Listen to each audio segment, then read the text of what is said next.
Okay, so we're going to read a second book. This one is a love story. Everybody go, oh. It's a love story about two guys. And I love it very much. Thank you, Mal. It's right here, and it's called Prince and Knight. This is one of those books that people are trying to ban right now. If you go to Florida with this in your bag, you basically just get tased in the privates the moment that you step out of the airplane. So we're gonna show them a thing or two by reading this book. Are you guys ready? I love this book, and I'm gonna try not to cry. But if I do, don't make fun of me or anything.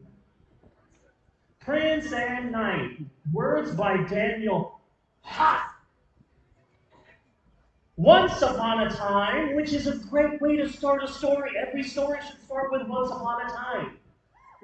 You should open up Flowers of the Blood Moon. And you open it up, chapter 1, once upon a time, bad things happen. You know, every book should start with that. This is called foreshadowing. Foreshadowing happens when clues in a story hint at future events. Once upon a time, in a kingdom far from here, lived a charming prince who was handsome and sincere. I don't know, I think he kind of looks like Owen Wilson. Oh, wow, I'm a big prince, wow. I need to find someone to marry me, ka-chow! His parents knew that soon it would be time he took the throne. But with a kingdom so grand, the prince could not rule alone. So the three of them set out and traveled far and wide on a quest to find the prince a kind and worthy bride. The prince met many ladies, he made them all swoon, but it was soon clear that he was singing a different tune. There's a women chasing the prince, and the prince is running away. That should be a sign, but whatever. Thank you, he told his parents. I appreciate that you tried, but I'm looking for something different in a partner like myself. But while the royals were away, their land faced quite a scare from a dragon fast approaching, breathing fire everywhere. Everybody starts screaming. Okay, never mind. That's probably bad. And how about, oh no, a dragon? Okay, that's a bit better. We don't want to startle security. All the villagers ran in fear. Even the soldiers hid and fled. This vicious beast is far too great. We must retreat or we'll be dead.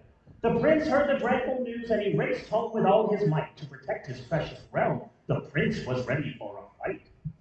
Alas, before you fear, our prince had to face the beast alone. Get ready to go really loud, okay? Are you ready? Just warning you guys, okay. Alas, before you fear, the prince had to face this beast alone. Along on horseback came a knight, cloaked in armor that brightly shone. Yeah. The dragon charged upon our heroes thinking it had already won. But the knight had a bold idea and raised his shield to face the sun. The glare hit the shining metal, blinding the dragon's fiery eyes, but it was what the prince did next that really caught it by surprise. The prince had climbed atop the dragon and tied a rope around its head. He wrapped the cord around the neck and down the body like a thread. Something tells me he's played with rope before. If any of you are laughing for something bad, then you did that, okay? I just led you to the well. I didn't push you in, okay? It's a family show, come on. The plan had worked, the dragon was caught, its body was tied and bound. But the prince up high, I thought it said the prince was high. Maybe he has a card, I don't know. But the prince was high, the prince up high had lost his grip and was falling to the ground. Everybody say, oh no! I think I'm going mad with my moderate amount of power. Everybody say, Farfignugan. This is awesome. Everybody say, Grandma, put down that spatula. This is so much fun. The knight below jumped on his horse and they began to race. The prince was caught and free from harm, held in the knight's embrace.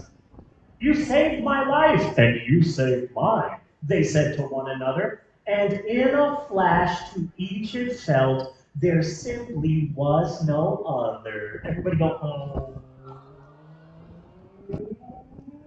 I didn't tell you to stop. Okay, it's really hot. I don't want you to pass out. The knight took off his helmet to reveal his handsome face. I don't know. I think he kind of looks like, what's his name, Scrubs? He looks like Scrubs. Zach Braff. Watch out, the knight's going to play a shin song and change your mind. The sound guys love that.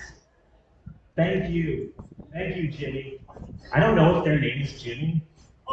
Okay. In my mind, every sound guy both is and isn't Jimmy until you ask them their name and they tell you their name is Jimmy. It's Schrodinger's sound technician. And as they gazed into each other's eyes, their hearts began to race. As the villagers returned, it became clear to those around that the prince's one true love had at last been surely found. Oh, yeah. The king and queen had come back too, and they were overwhelmed with joy. We have finally found someone who is perfect for our boy. And on the two men's wedding day, the air filled with cheer and laughter, for the prince and his shining knight would live happily ever after. And that's the end of that story. Yay!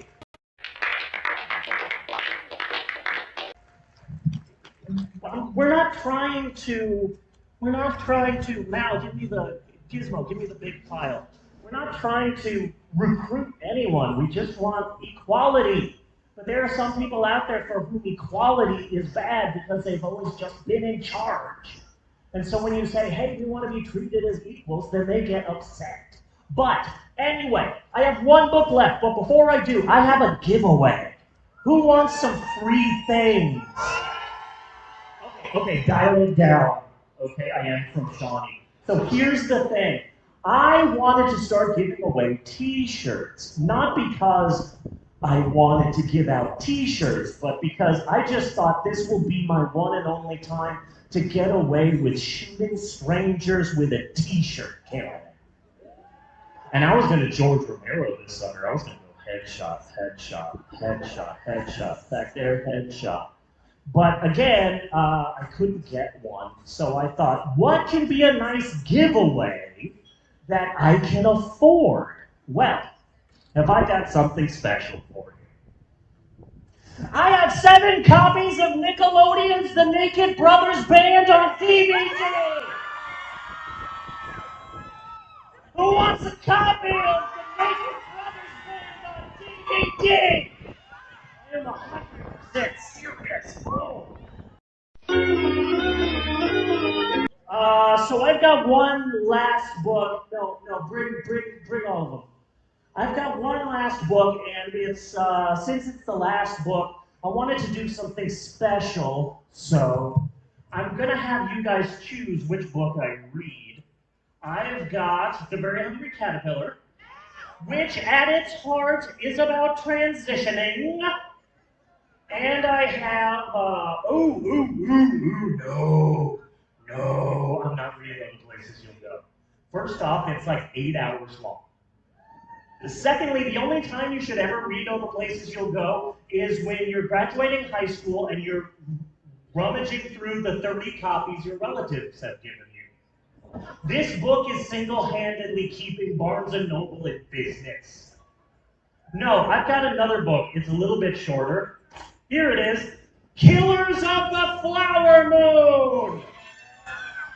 Fun fact, if you say Killers of the Flower Moon 5 times fast in the mirror, Martin Scorsese appears behind you and starts complaining about how Marvel movies aren't real movies. So, this will only take about 3 days for me to read. No breaks! Chapter 1, The Vanishing. Once upon a time, bad things happened. The prophecy has come true.